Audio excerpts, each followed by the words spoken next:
자, 안녕하십니까. 이슈맨의 주식 뉴스 공장 9월 7일 목요일 두 번째 방송을 시작을 하도록 하겠습니다. 우리가 트라우마라는 얘기를 오늘 먼저 좀 드려볼까 합니다. 그리고 습관이라는 부분도 보면 쉽게 바꾸기가 어렵죠. 주식시장이 어려운 부분들 중에 하나가 뭐냐면 유행이라든지 흐름 자체가 상당히 빨리 움직입니다. 물론 기본 베이스로 실적으로 중장기 성장 스토리 부분들을 만드는 것도 있기는 하지만은 주도주들도 보면 어느 시점에서 우리가 이게 시장의 주도주라는 것을 인식을 할 때쯤이면 그 주도주가 끝나고 또 다음 주도주로 이렇게 바뀌죠. 그래서 이 주도주 흐름 부분들을 좀 하나를 잡으면 쭉 계속하면 좋겠지만 자주 바뀌다 보니까 물론 기본 그 주도주를 만드는 원리라고 할까요? 그 부분은 상당히 좀 비슷하긴 하지만 표면상으로 보이는 내용 자체는 바뀌다 보니까 일반 개인 투자자들이 인식할 때는 어느 정도 유행 자체가 최소한 70에서 80% 정도 바뀌는 그 타이밍에 인지를 하게 됩니다. 주식시장도 그래서 주식시장이 어려운 것 같아요. 우리가 시장에서 어떤 포인트, 중요 포인트 부분을 보면서 이걸 어떻게 대응하느냐. 어제까지만 해도 이 공식적 1-1이라는 게, 1-1은 2라는 게, 인지가 됐다면, 오늘은 또 1-1은 0이 될 수도 있고, 또 내일은 1-1은 3이 될 수도 있어요. 그러다 보니까 주식시장이 상당히 이제 어려운 부분이 없지 않느냐라는 얘기를 많이 하시곤 하시는데, 오늘 시장이 어떻게 보면 그거와 마찬가지인 것 같아요. 오늘 아침에 이제 그 얘기를 좀 드렸어요. 오늘 제목으로는 글로벌 거인과 함께 하자.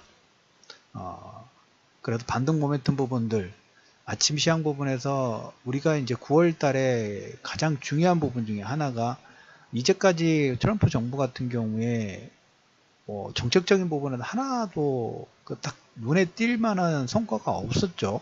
성과 부분들 없다 보니까 그 성낸 놈이 더 성낸다고 어떻게든 성과를 내려고 FTA도 폐기시킨다, 나프타도 폐기시킨다, 미사일 쏜다, 공격적인 군사적인 옵션 부분들 한다. 상당히 많은 망발들을 하면서 자신의 위치를 좀 공고히 하려는 어떻게 보면 그 구조 부분들이 좀 진행이 됐죠. 근데 부채 한도 협상 관련된 부분이 9월과 10월 달에 가장 중요한 부분이고 세제 개혁안도 마찬가지인데 여기서 반등 포인트는 뭐냐면 부채 한도 증액이 12월 달까지 연장됐다는 그게 중요한 게 아니에요.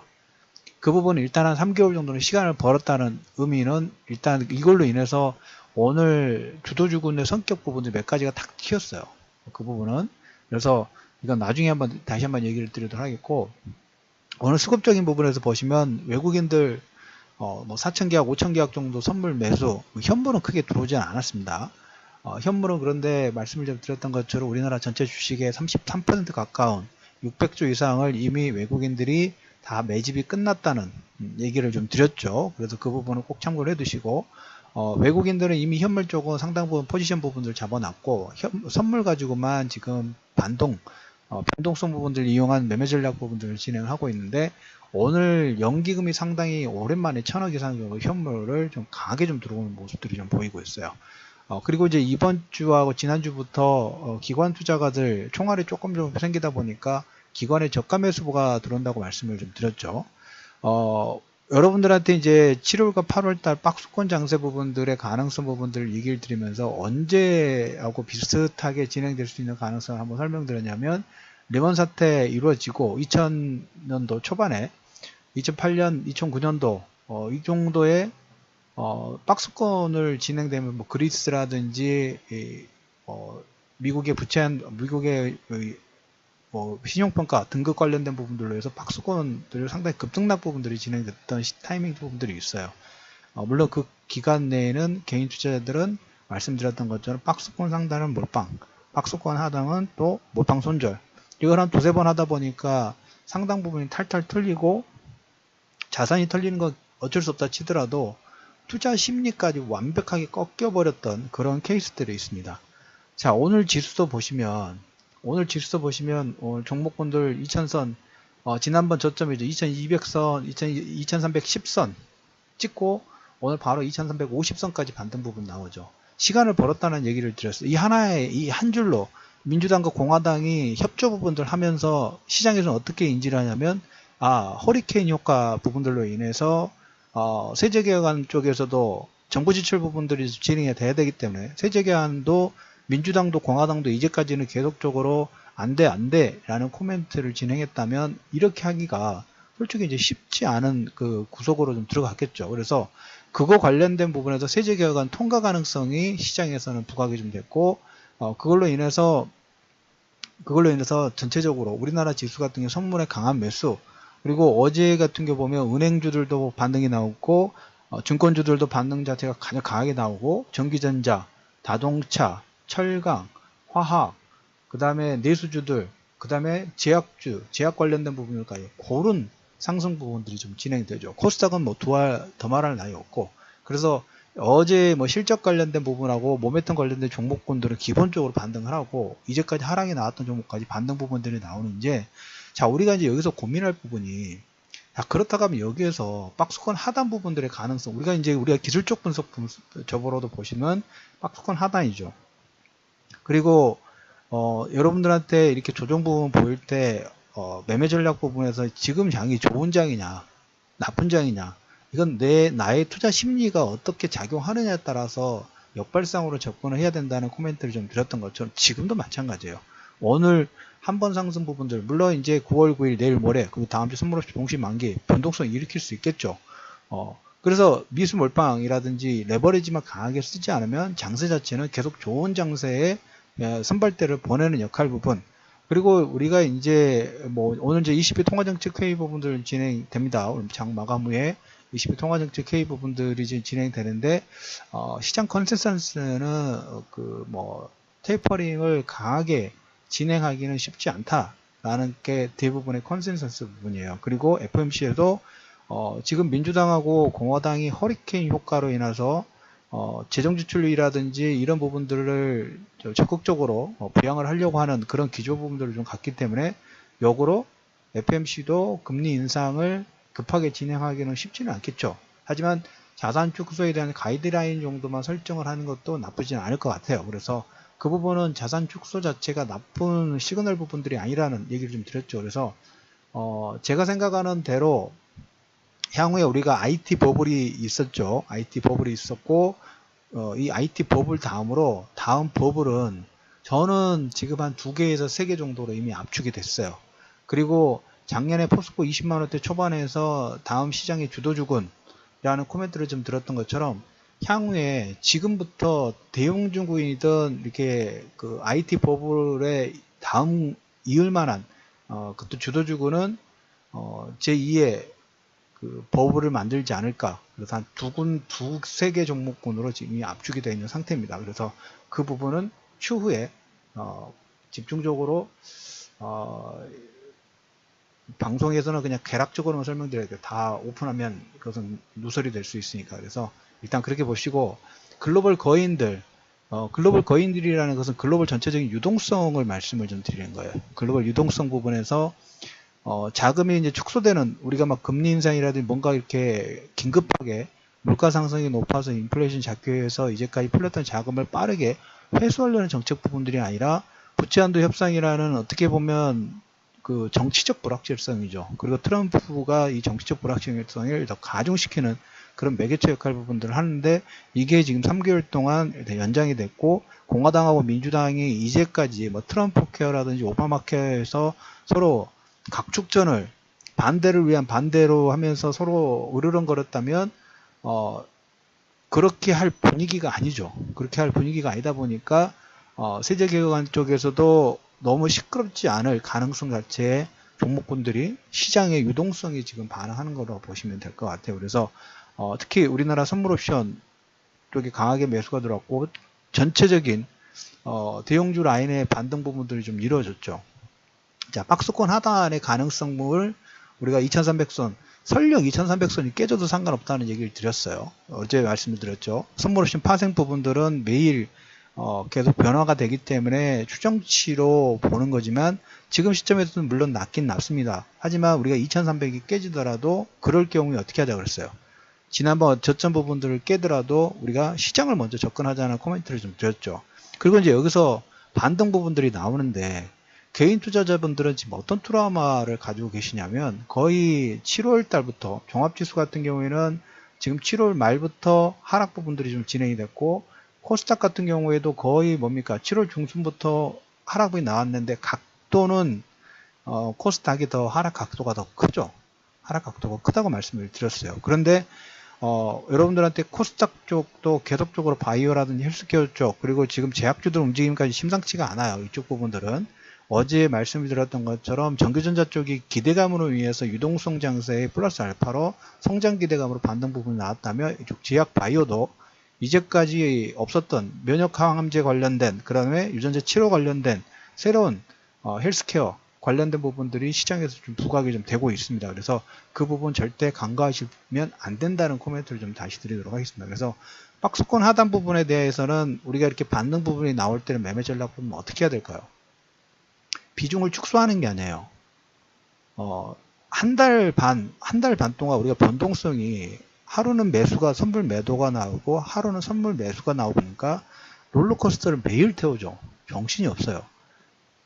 올라갔을 때의 감흥보다 떨어졌을 때의 충격 파동 부분들이 더 크게 트라우마를 작용을 합니다. 이걸 지금 거의 한 달 반 사이에 계속적으로 시장을 참여하셨던 분들은 느꼈기 때문에 쉽게 손이 안 나갈 거예요. 쉽게 손이 안 나가고 설령 내가 가지고 있더라도 매매 부분들을 홀딩하는 전략보다는 여기서 혹시 또 다시 빠질지 모르니까 이번에 뭐 9월 9일 날이 북한 정공 수립일이고 시장에서는 전쟁 가능성하고 뭐 군사 폭격 가능성 부분들이 지금 루머로 계속 좀 확산이 되고 있죠. 그러면 그 불안 심리 부분들 한 달 동안 지정학적 리스크로 인해서 변동성이 생겼던 거에 이미 트라우마를 가지고 있죠. 그래서 이렇게 반등 나오면 어떻게 될까요? 혹시도 모르니까 반등 나오니까 이런 그 불편한 투자 심리 부분들을 회피하려고 하는 현상이 나오기 시작합니다. 그게 어떻게 보면 시장에서 많이 알려진 것처럼 휴먼 인덱스예요. 휴먼 인덱스입니다. 그래서 북한과의 지정학적 리스크 관련된 부분들은 시장에서 내용 측면에서 물론 중요합니다. 무시할 수는 없겠지만 전에 10이라면 그 강도 자체가 10이라면 지금은 2, 3 정도밖에 되지 않아요. 그래서 시장에서 지금 반응한 것은 글로벌 유동성 부분에서 미국 쪽에서 이제까지 정치적 불확실성을 이끌 수 있는 공화당과 민주당이 합의하려고 하는, 협의하려고 하는 그런 노력 기조 부분들이 좀 보이고 있구나. 그리고 글로벌 유동성 부분들을 급격하게 줄이는 것보다는 지금 워낙 문제가 많다 보니까 재정 지출 부분들이라든지 부채한도 협상 부분들을 좀 증액하는 방향 쪽으로 지금 갔죠. 이 부분들은 뭘까요? 유동성을 축소하는 게 아니라 확대시키려고 하는 전략 부분들을 좀 쓰고 있죠. 그래서 이 부분이 여러분들의 핵심 포인트입니다. 그래서 시장 대형주거든 중형주든 지금 시점에서는 휴먼 인덱스 되는 것보다는 여러분들에게 말씀드렸던 것처럼 내 종목군이 거래량 부분들이 급증하는 모습들이 좀 보이고 아니면 이번에 개파락이나 이런 갭을 메꾸는 그런 동작 부분들이 나올 경우에는 거기에서 매도보다는 홀딩 전략 부분들 그리고 우리가 박스권 하단에서는 기술적으로 비중 부분들을 축소하는 게 아니라 비중을 좀 늘리는 그래서 시장에 글로벌 거인들 외국인들과 특히 연기금의 저가 매수 부분들이 좀 들어오고 있죠.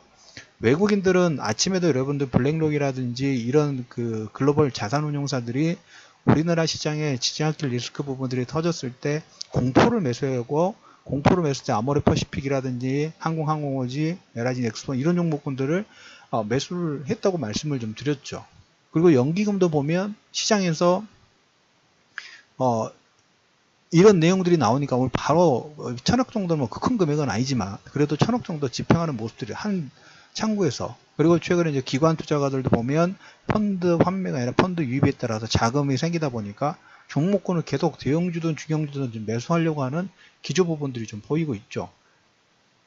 뭐 우리나라 기관을 글로벌 거인을 볼 수 없겠지만 양쪽 우리나라 시장의 메인 주체라고 할 수 있는 양쪽에서 매도보다는 매수하려고 하는 저가 매수하고 하방 경직 부분들에 대한 테스트를 진행하고 있는 조언장의 관점 부분들을 유지하고 있는데 개인 투자자분들이 이 방송을 들으신 분들이 굳이 그렇게 하실 필요는 없겠죠. 그래서 투자 심리 부분에서 트라우마를 가지고 계시더라도 현재 이런 반등 부분들이 진행될 때에는 굳이 그 기조 부분들을 꺾으실 필요 없고 우리가 이제 이렇게 생각합시다.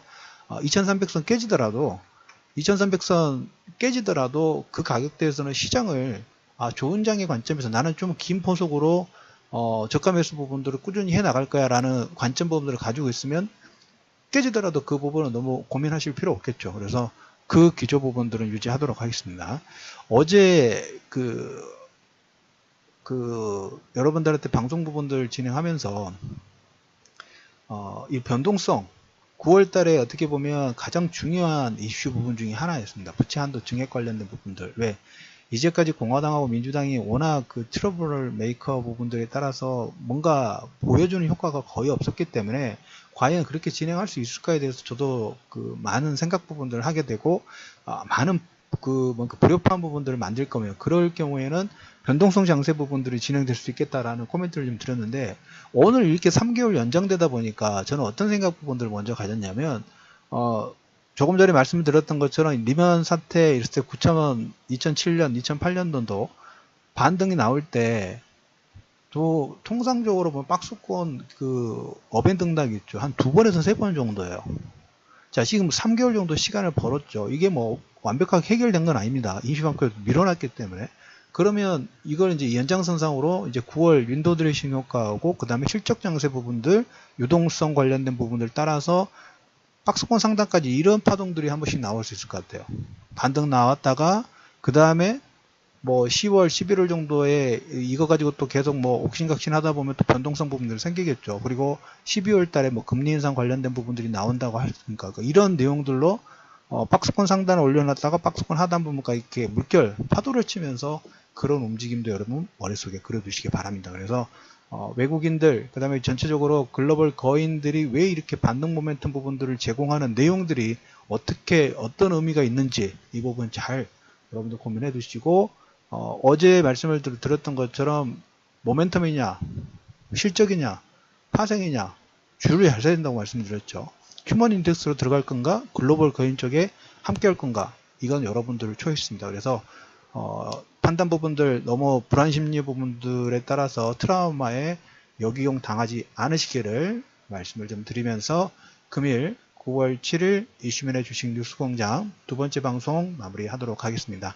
자, 방송 들으신 분들 좋아요 버튼과 그 다음에 공유하기 버튼 많은 좀 부탁드리면서 금일 방송 마무리하도록 하겠습니다. 자, 어제 방송을 하면서 오전하고 오후에 좀 반등의 의미 부분들을 가지면서 음악을 틀었었죠. 오늘도 더 반등 부분들 나오라는 의미에서 어제 마감 방송에서 들렸던 강산의 힘찬 연어들처럼 거꾸로 강으로 올라가기를 기원을 하면서 두 번째 방송 마무리하도록 하겠습니다. 자, 편한 저녁 보내십시오.